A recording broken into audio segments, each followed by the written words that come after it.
Well, hello, everyone, and thank you so much for joining this morning. We will wait just another minute for other members of the media to start trickling in.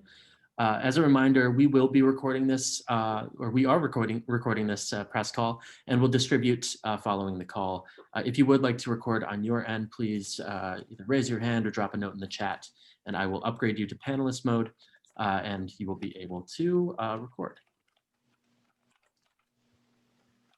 Please, if you are a panelist and you are a member of the media, just a reminder to keep your camera off and your microphone muted.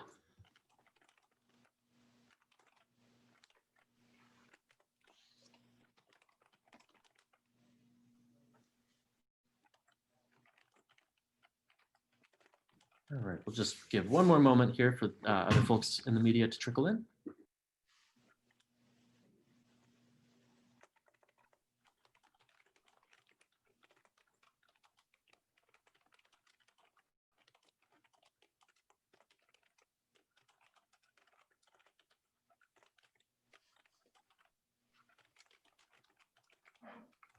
All right, well, we will get started. Hello, everyone, and thank you for joining Dr. Tully and Dr. Freedland today for a press call to address the public health threats posed by President Trump's super spreader event in Green Bay today.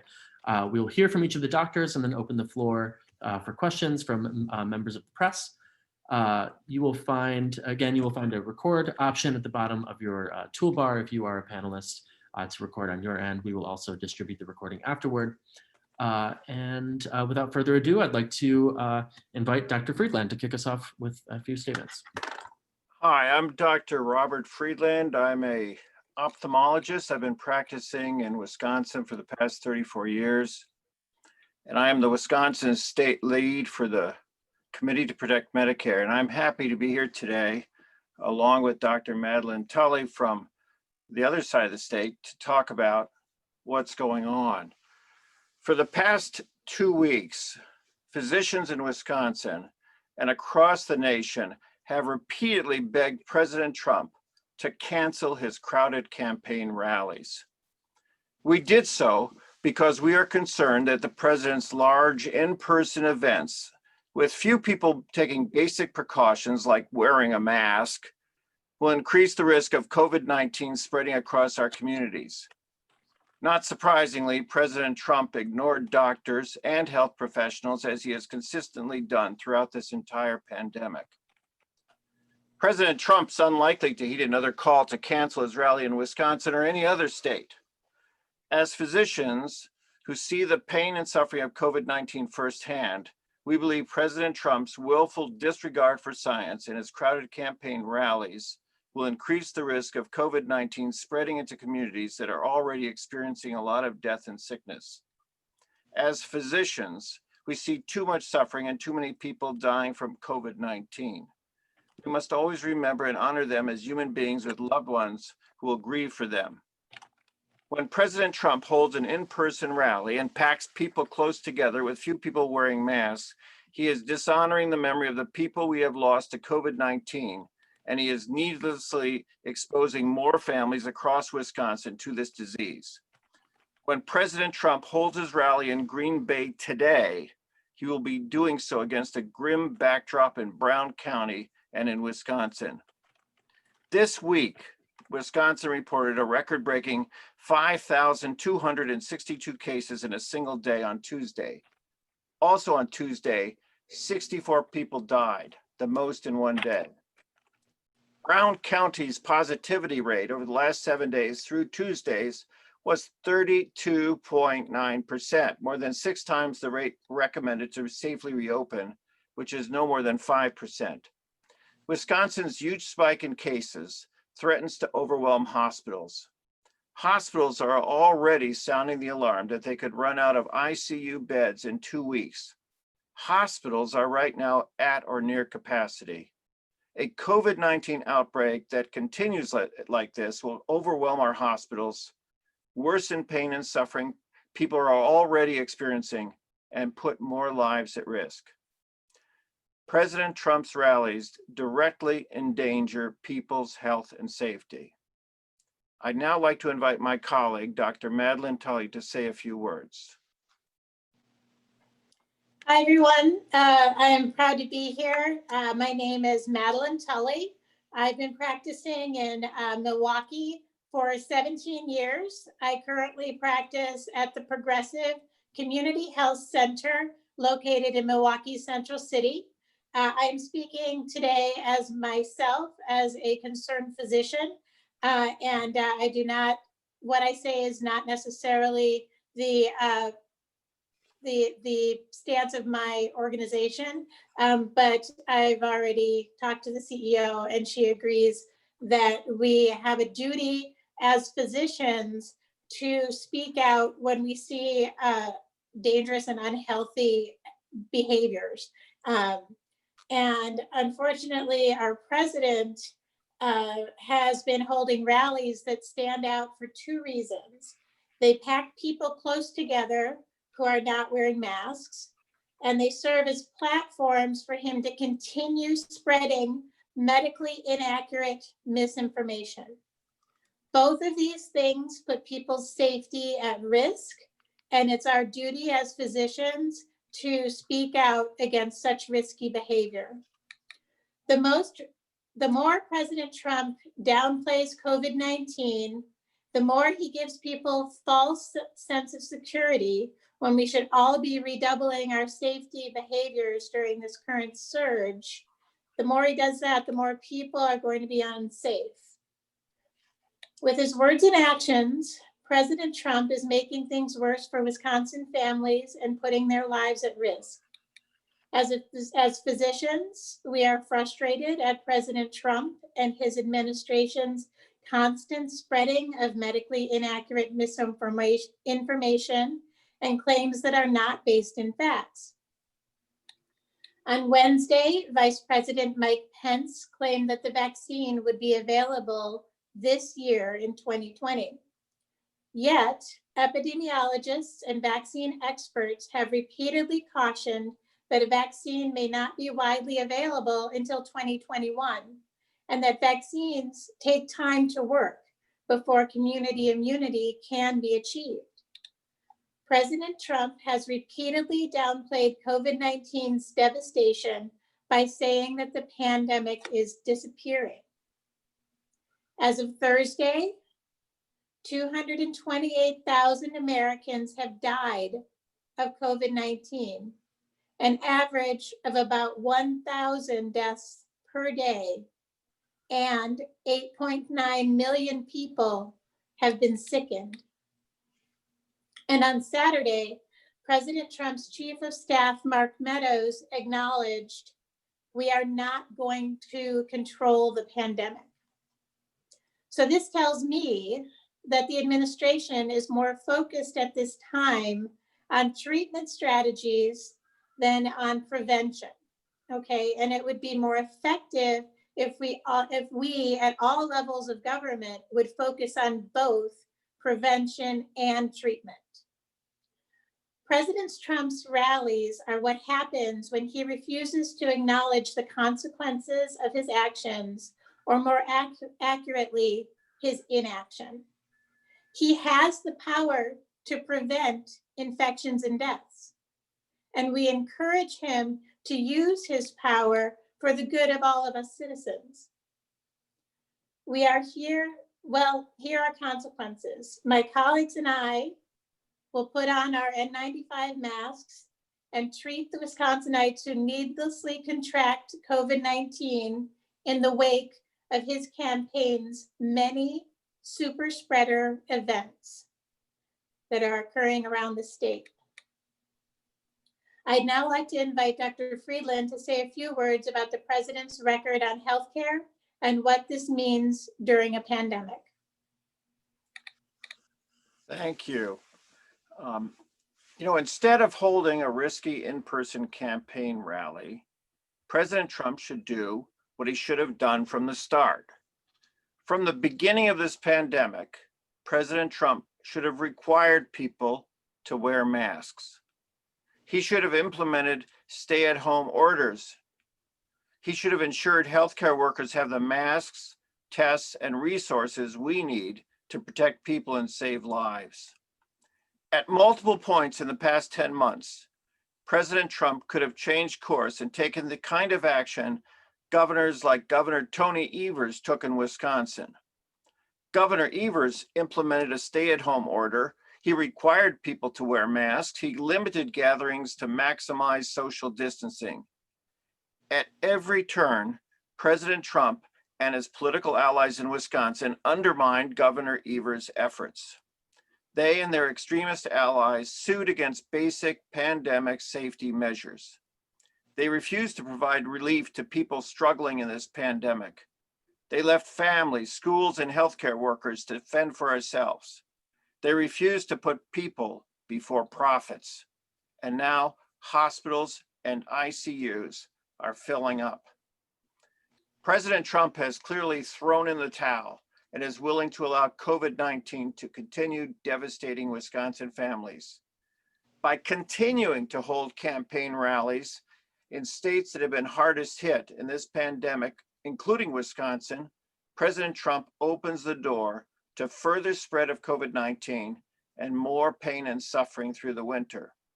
And as physicians, we remain deeply concerned that the president still threatens healthcare for millions of Americans, even as he exposes them to potential sickness from COVID-19. In the middle of a pandemic, physicians have not forgotten that President Trump still wants to get rid of the Affordable Care Act, which endangers healthcare for more than 2.4 million people in Wisconsin, or 2 in 5 people with a pre-existing condition such as asthma, diabetes, cancer, and potentially long-term damage to vital organs from COVID-19. Whether he's holding campaign rallies that no one wants or taking away healthcare that people need, President Trump, in our view as physicians, endangers people's health and their safety. Thank you. And we're just going to open up for questions if you have questions. Great. Yes, thank you, Dr. Freedland and Dr. Tully. We actually did have one question come through. Yesterday, Donald Trump Jr. said that COVID-19 deaths have dwindled to, quote, almost nothing. What is your response to that statement, drawing from your experiences in Wisconsin? I'm going to let Dr. Tully go first. Well, first of all, I think it's very disrespectful to any family to look at a number and consider more of a body count than of our personal personal experiences. And in our country, we've never lost 1,000 people a day on a regular basis to something that we can all identify. This is like 3 9/11s, a week or something like that. I mean, it's just, these numbers are astronomical. And so we need to keep the human beings and keep the families, in the forefront, and understand that this is devastating to everyone. We don't need to wait until someone we know personally dies of this disease. The fact that Americans are dying should be enough for anyone. As far as numbers of deaths going down, yes, we've had improvements in our treatment of the disease. We have learned a lot on how to treat it. But as physicians, we know that treatment options should definitely be used for anyone who does get sick, but we need to work on people not getting sick. And that's where we're losing the administration right now, the Trump administration. And we need to stay just as vigilant or more vigilant in prevention, because with every new infection, there's a possibility of a devastating illness. And even if your illness gets treated, that doesn't mean that you're not going to still have some devastation in your life and in your family's life because of it. So yes, we applaud the fact that deaths are decreasing, but that doesn't mean we need to take our foot off the gas as far as our prevention of this disease. If I could say something, I find that Don Trump Jr.'s comments about, how did he put it, Joel? What was the quote? Yes, that COVID-19 deaths had dwindled to, quote, almost nothing. I think it's consistent with the bad information that we received from this administration Bad information is too nice. Let's just be straight about the lies and I would say propaganda that has been spread by this administration regarding this pandemic. They've told us, the President Trump has told us that bright lights might help, that ingestion of disinfectant might be successful, that everybody should take hydroxychloroquine. And he tells Americans that we shouldn't let COVID-19 dominate us, as if we just have a good attitude like he does, and we think happy thoughts, that we'll succeed. This insults the victims, the families that have lost people, the people right now who are on ventilators in Wisconsin, who are filling our ICUs, who are gasping for breath and are not able to be with their own families. I find it insults the intelligence of the basic American and is not at all helpful, but I'm not at all surprised that he should say such happy talk. Great. I mean, the bottom line is we need to battle this pandemic. We need to make sure that people are not getting infected so that we won't have this death toll 3 weeks, 4 weeks, 10 weeks from now. And I don't know what number of deaths he's willing to accept, but I'm not willing to accept any. We should not be willing to accept deaths. We should be preventing them. And also, although our success at treating COVID is improving, we still don't have any cures for COVID. We still don't have a vaccine for COVID. And the number of deaths aren't dwindling. The number of deaths are climbing. The number of cases of COVID-19 are climbing. The number of hospitalizations are climbing. We're on a third peak right now, and we're climbing sharply. So it just kind of is contrary to what we see in front of us. It's sort of that don't believe your lying eyes, that kind of don't believe what you see, just listen to us. Right. And then also when it just comes to that number, I'm looking right now at the coronavirus statistics for Wisconsin for deaths. And new deaths today, well, as of the 29th, so yesterday, was 51, whereas new deaths on the 30th of August were 3. 51 is much higher than 3. This is not a number that's going down, it's going up because of the number of infections. And so deaths follow infections. So again, there's on all points, that comment was erroneous. And it's also, I feel, very disrespectful. Thank you both. Thank you both for that. It looks like Jonathan Sadowski has a question. So Jonathan, you should be unmuted. Hey, thanks for taking my question. You've obviously hosted a number of these calls in the past month or so. And at this point, this is the president's third rally in Wisconsin in the past week. So I guess the question that I would have is, why keep doing this when the president is clearly not listening? Yeah, okay. If you have a child and that child is continuing to misbehave, if that child has misbehaved 4 times, are you going to say, okay, well, I guess I'm not going to discuss that issue with you anymore? I look at my kids and I say, do I have to say this 1,000 times? And yeah, I have to say it 1,000 times. And if I have to tell Donald Trump 1,000 times to change his behavior, I will.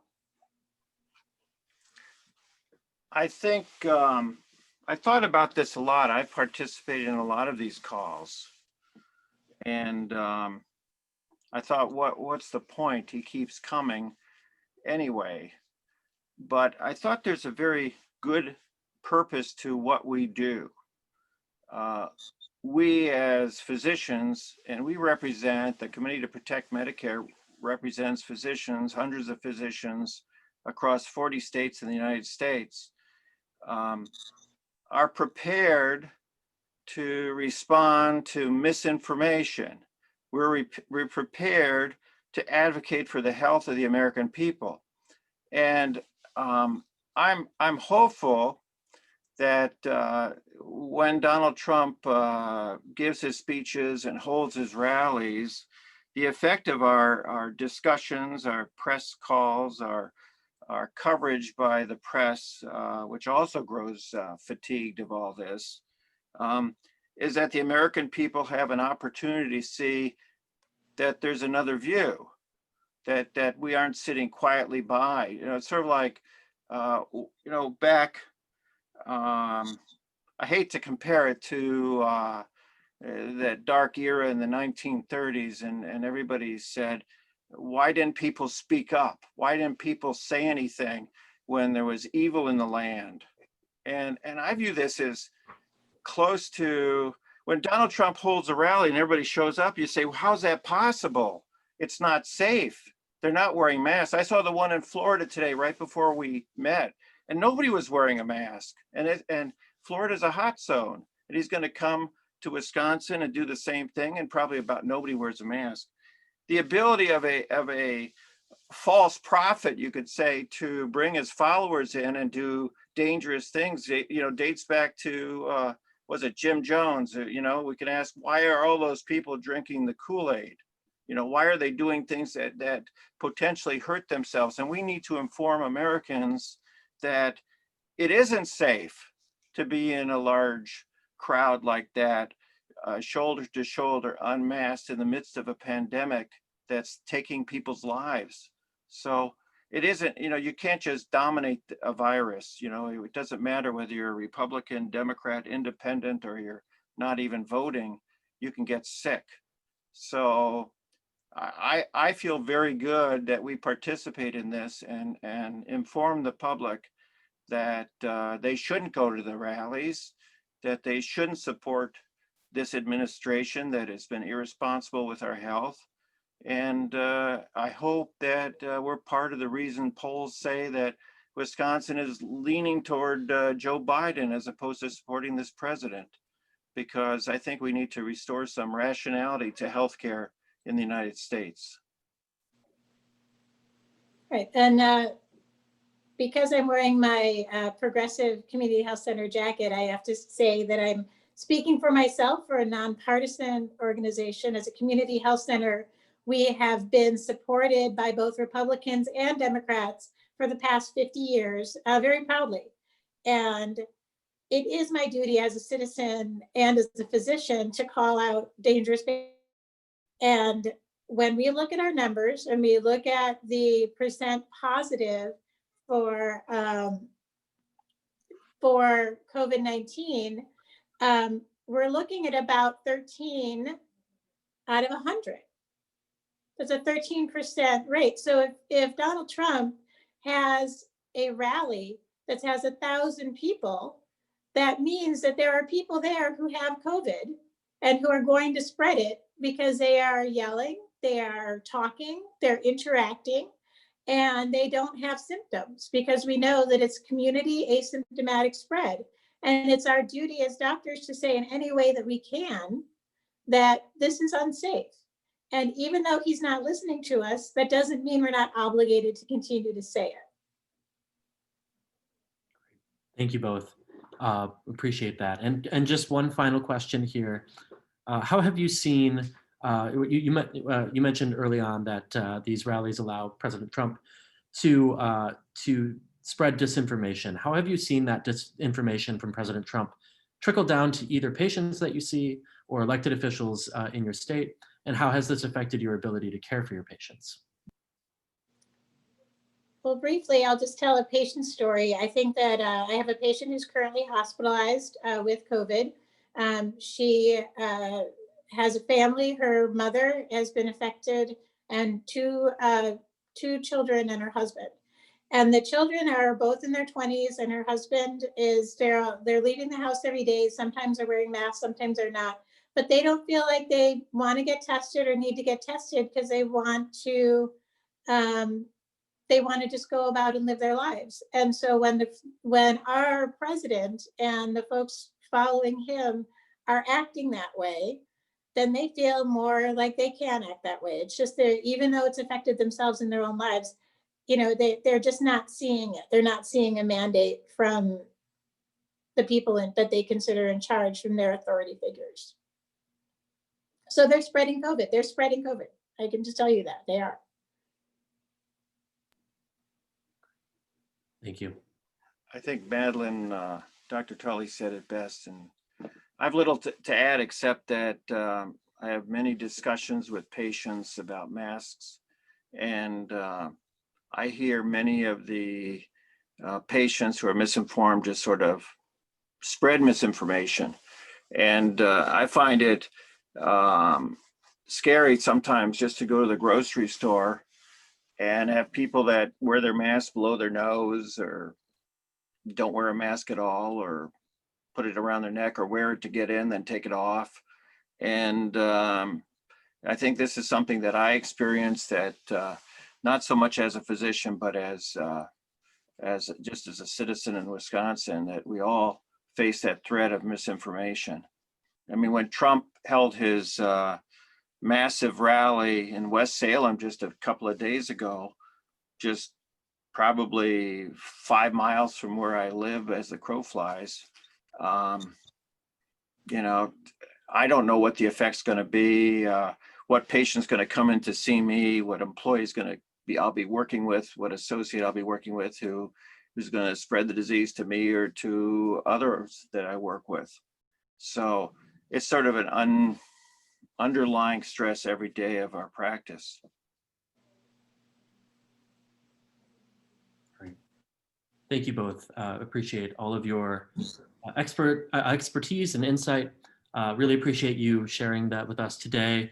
Like we said, we have recorded this and we will distribute to members of the media after the call. But again, just want to thank you, Dr. Madelaine Tully, and you, Dr. Robert Freedland, for joining us today. And if there are any questions following the call, I've dropped my email into the chat. So please feel free to reach out to me directly. And hopefully everyone will have a great rest of your day, great rest of your weekend, and stay safe. Stay safe.